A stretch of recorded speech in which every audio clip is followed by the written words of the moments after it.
El oro era el principal producto de los grupos de Urabá y el Darién, pero también de los que habitaban el interior de Antioquia, y especialmente la cordillera occidental.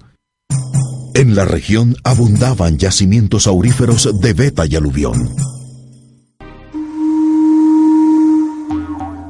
Hacia esta zona de las montañas de Santa Fe de Antioquia vivían varios pueblos que estaban emparentados entre sí, tenían muchas cosas entre sí, en costumbres, en la lengua, y de ellos formaban parte cativos, formaban parte ebéjicos, peques y tuangos que habitaban toda esta cuenca del río Cauca.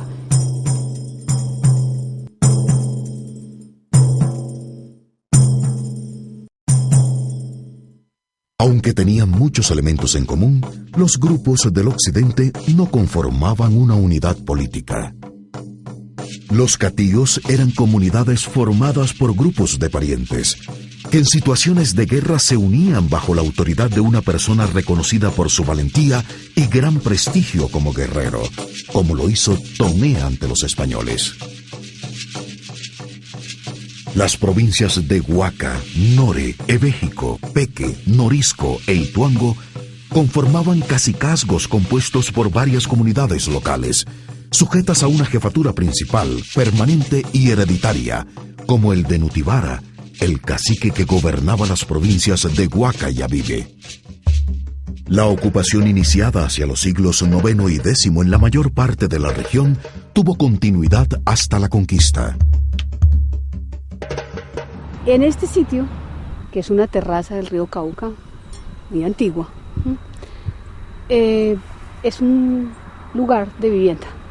Debía existir aquí alguna suerte de aldeíta, de poblado, porque el área es muy extensa y toda está llena de material arqueológico.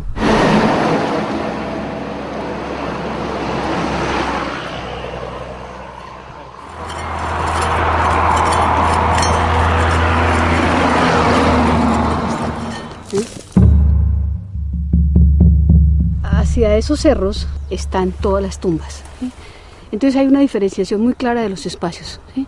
Los espacios de vivienda, los asentamientos donde se desarrollaba la vida cotidiana, están en terrazas a orillas del río Cauca, y los cementerios, que son grandes tumbas de pozo con cámaras laterales, unas estructuras muy complejas, están hacia la parte alta.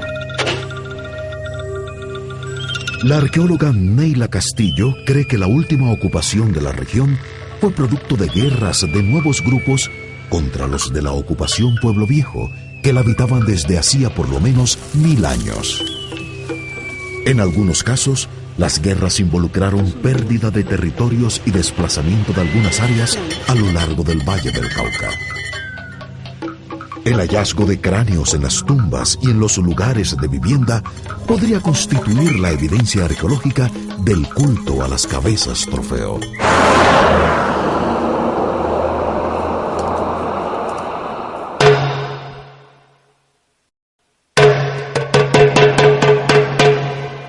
En un sitio acá encontramos una hilera de 32 cráneos humanos, dispuestos uno detrás de otro, mostrando una actividad ritual. Esa particularidad de que esos cráneos estén en un lugar de vivienda y no estén en los cementerios son lo que nos da pie a creer que se trataba de algún tipo de práctica ritual que podríamos asociar con lo que los españoles denominaban el culto a las cabezas trofeo, a las cabezas de los enemigos capturados en la guerra. Poner las cabezas de los prisioneros de guerra a las entradas de las casas, y según el número de cabezas que había o de cráneos que había a las entradas de la casa, se podía saber de la valentía o del prestigio del personaje. Entonces, este es uno de esos sitios donde encontramos los amontonamientos de cráneos de humanos con cráneos de sajino. La única explicación para pensar que esos dos elementos estén juntos es justamente la asociación simbólica entre el cráneo de un animal obtenido en la caza y el cráneo de una persona obtenido en la guerra, que es de alguna manera también simbólicamente una expresión de la caza. Son grandes caribes, comedores de carne humana, y tienen grandes guerras unos con otros, y los que se cativan unos a otros en la guerra, cómense muy cruelmente. ¿Cuántas veces vio Cieza de León el canibalismo? Oyeron, pensaron, dijeron, se imaginaron, porque ellos estaban pensando que estaban frente a la gente más bárbara de la tierra. La gente más bárbara se asocia con el canibalismo, eso sí. No digo que no existía canibalismo, es posible. Es posible. Los aztecas se comían los corazones de gente muy valiosa. No se comían los corazones de los malvados ni nada. Se lo comían ritualmente en un contexto que es diferente. ¿Eso es malo? ¿Quién dice que es malo? ¿Desde qué óptica? Los caciques y demás personas socialmente destacadas se diferenciaban por tener adornos y objetos preciosos de oro y de otros materiales escasos, como plumas o pieles, y por el uso de largas mantas pintadas. Sus viviendas eran más grandes y tenían muchas mujeres. Recibían regalos como carnes, algodón, telas, oro y productos agrícolas. Les construían sus casas y eran enterrados en grandes tumbas con rituales especiales. Todas estas distinciones se expresaban ya sea en el ritual funerario o en las características de las tumbas que les construían. Cuando se mueren los principales señores de estos valles, llóranlo muchos días, y trasquílanse sus mujeres, y mátanse las más queridas, y hacen una sepultura tan grande como un pequeño cerro, la puerta de ella hacia el nacimiento del sol. Las características excepcionales de las tumbas destinadas a estos personajes pueden apreciarse en dos estructuras halladas en Cañas Gordas y Sopetrán.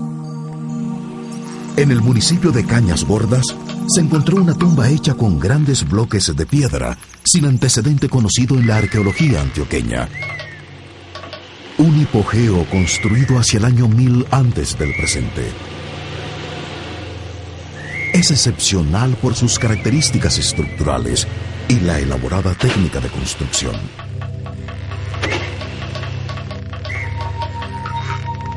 Otra tumba, hallada en 1983 en Sopetrán, la constituyen dos amplias cámaras y un pozo de acceso.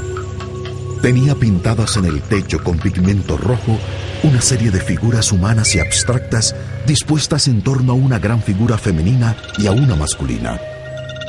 Con pocas dudas, es posible decir que las pinturas son representaciones gráficas de ideas fundamentales de la cosmogonía indígena que, por estar hechas en el lugar destinado a los muertos, seguramente servían para guiar en el mundo de la muerte a quien allí fue enterrado.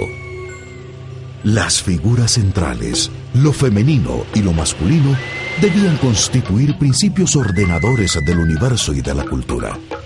Esta visión del universo es obviamente sagrada porque fue creada por los dioses, es la construcción de los dioses, y en ella se refleja el orden natural y el orden social. Es un tiempo cíclico, es un tiempo que se repite anualmente, es un tiempo en ese sentido sagrado. El ciclo del tiempo es volver siempre al lugar de origen, es decir, al lugar, al momento de la creación, al momento cuando los dioses tenían toda su energía y crearon al mundo.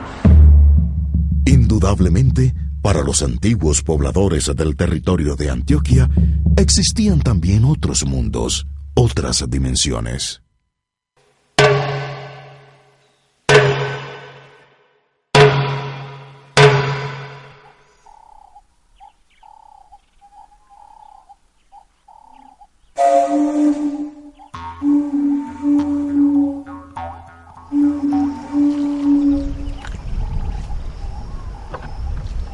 Bueno, lo que estamos viendo se llaman petroglifos. Son una manifestación de arte rupestre, es decir, de arte que está puesto en la intemperie, pues a campo abierto.